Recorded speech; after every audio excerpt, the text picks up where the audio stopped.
अगर इस हफ्ते आपको AEW डायनामाइट पे बड़ी मर्फी देखने को मिल जाए तो आपको हैरान होने की ज़रूरत नहीं, क्योंकि उन्होंने खुद ने ही रिसेंटली ये टीज करते हुए कहा है कि वो जोकर एंट्रेंट होने वाले हैं इस हफ्ते के AEW डायनामाइट के ऊपर जो लैडर मैच होने वाला, कसिनो लैडर मैच। उसके अंदर उन्होंने कुछ ट्वीट करते हुए कुछ ऐसा कहा कि जोकर कार्ड उन्होंने रिवील किया अपने ट्विटर के ऊपर, और उसके बाद उन्होंने एक शॉकिंग चीज़ ये करी कि उन्होंने उस ट्वीट को डिलीट कर दिया।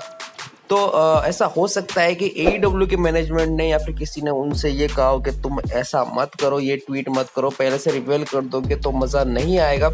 तो इसी वजह से उन्होंने डिलीट कर दिया हो। लेकिन देखते हैं कि इसका मतलब क्या है, कि या तो वो ऐसे ही अपनी हाइप को बढ़ाने के लिए इस तरीके के ट्वीट कर रहे हैं, या फिर असली में वो AEW के साथ साइन करने वाले हैं। तो देखते हैं क्या होता है। वैसे इम्पैक्ट रेसलिंग में उनके अंदर काफ़ी इंटरेस्टेड है। इम्पैक्ट रेसलिंग ने उनको काफ़ी पुश करा है साइन करने के लिए।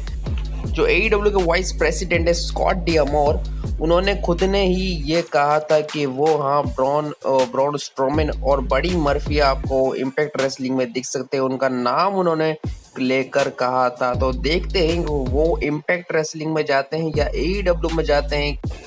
तो AEW से उनकी बात चल रही थी पहले, लेकिन अब वो थोड़ी वो बात खत्म होती हुई दिख रही थी लास्ट के अंदर, और इम्पैक्ट रेसलिंग की एंट्री हो गई। तो देखते हैं क्या होता है। इस चैनल को सब्सक्राइब करना मत भूलना, क्योंकि मैं ऐसी शानदार वीडियोस, न्यूज़ एंड अपडेट्स आपके लिए रोज लाता